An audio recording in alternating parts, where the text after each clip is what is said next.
There might be one sitting there for us.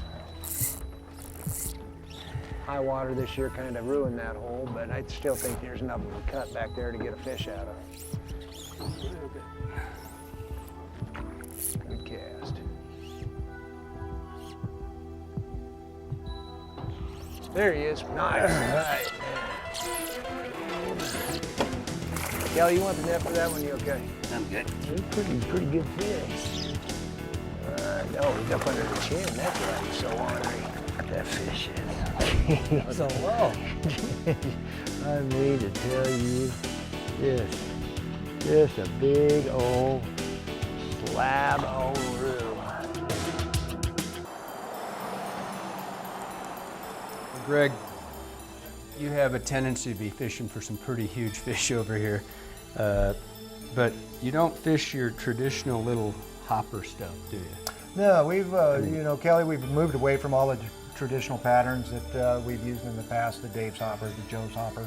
You don't have to... A little bigger than your average hopper, A little bigger than the average hopper, plus they float all day and don't have to treat them with your dry fly floating. I think we're going to go with this Barrett's barred leg, which is the pattern that I just showed you, and then the Moorish hopper. The Moorish hopper really does represent a hopper-looking pattern, but made out of the newfangled foam. This more hopper profile that the fish is going to be looking at, you know, looks very much like a hopper. Yeah, and when the fish see that coming, they just can't hardly resist. Pretty much know it's the real deal. Exactly. Whoa!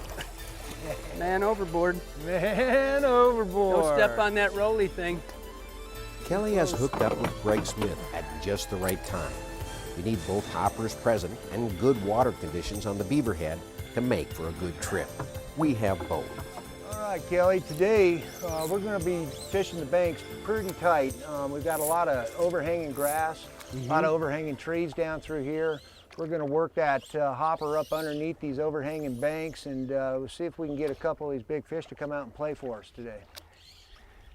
This is my first time in this stretch. I'm kind of like a little kid in a candy shop because I've seen all your monster fish down here. I fished it once before up high, and the one thing that I was just amazed at was that if it wasn't within 6 inches, or usually maybe a little closer yet, like dragging grass, they wouldn't just come running. Yeah, that's going to be the drill today, Kelly, and you know, there will be, you know, it'll happen sometime today. I can't tell you when, but what do you mean? What do you mean you can't tell me when? What are you talking? You're going to slip up underneath some overhanging grass or an overhanging piece of bank, and your hopper's just not going to come out of there, and you know, you'll pretty much know why. And so we're here on the 26th of August, just now. There's one. All right. There's a good start. Good job, Kelly. He took a twitch. Yeah, just a nice mellow take. They have a tendency to eat these number 6 hoppers like they're eating PMDs up here. So. Yeah, that's the first time I twitched. He came a good 4 foot off of that bank.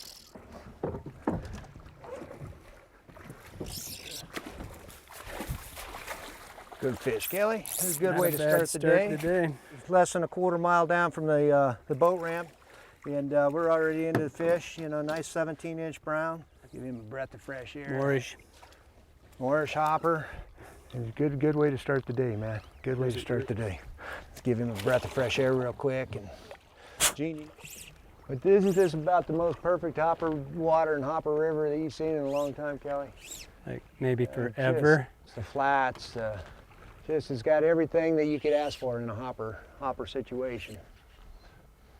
And the one thing you mentioned that I failed to say earlier. Hey, there's a good fish. That's a good one, Kelly.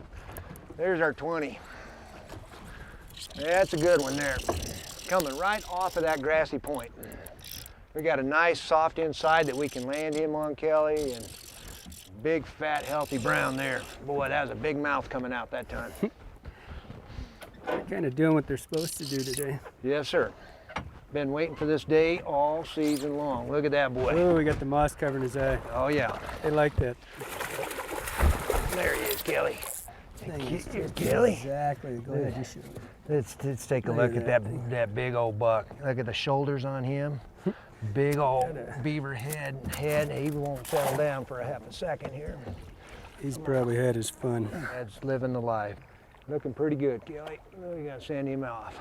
But casting off that bank about 5 feet, as you see that current coming onto the bank, you can get it in that current line and let the current actually do your work for you. Yeah. That way you're set up, the fish has got the opportunity to see the fly, see it coming, he gets set up for the action too, and it's a great way to go about fishing, especially a river like this with the twists and turns and the cut banks. Yeah, and all those hydraulics moving, it's hard to read them coming. You got to kind of know the currents. I think I pushing can it get to her, the Kelly. bank. Well, before we were So interrupted by that fish so rudely, what Greg was talking about was when we do a mend, get the fly down here, and if you can mend it above it, and you can let that current drag, see how it's dragging the line over there?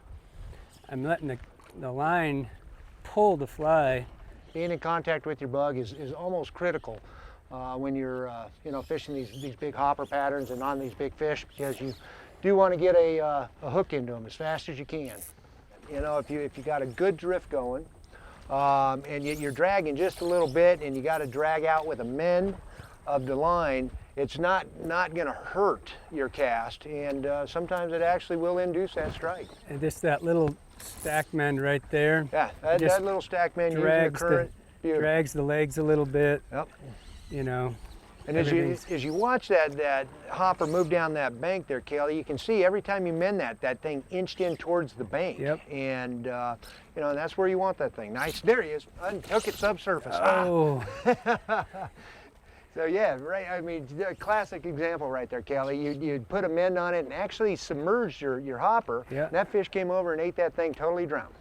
Yep. So Kelly, what weight rod and what rod are you fishing with today?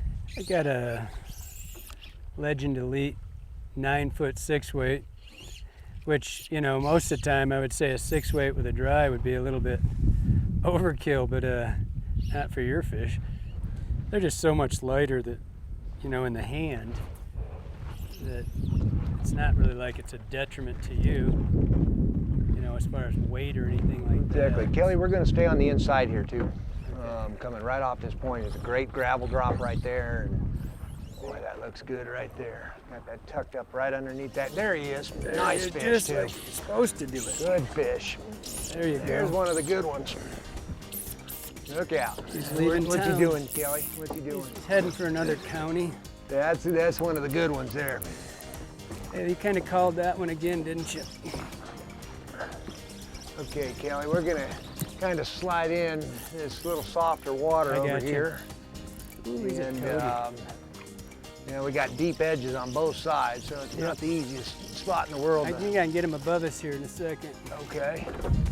He's got a piece of moss on his head. I was hoping Good to fish. hit like a champ. And if we can stand up, there we go, Kelly. There we go. That's what we've been looking for today. Look at that Look fatty. at that fat boy. Oh boy. Oh boy. Yeah, he's only 20, 21 inches long, but boy, I tell you, he's in that 5-6 pound range. I got the fly Flies out. free. Boy, look at him. See the gut on him. Looks like he just ate a gopher. He's going in. See you, buddy. That's it for this edition of Flyfishtv with Kelly Galloup. We hope you enjoyed the show and that you'll remember our sponsors and guests who made it possible. Thanks to Greg Smith of Four Rivers Fishing Company, who guides out of his shop in Twin Bridges, Montana. Thanks to Davey Watton, who guides, teaches, and ties out of his White River operation wanna get in in the boat? Flippin, Arkansas. Huh? And as usual, thanks Hello, to our how's fishing intrepid today? host, Kelly Galloup from the Slide Inn in Montana, who was always generous with his time, expertise, chicane, and it's the fishing counter- friends in his effort to make counter lap. you a better fly angler.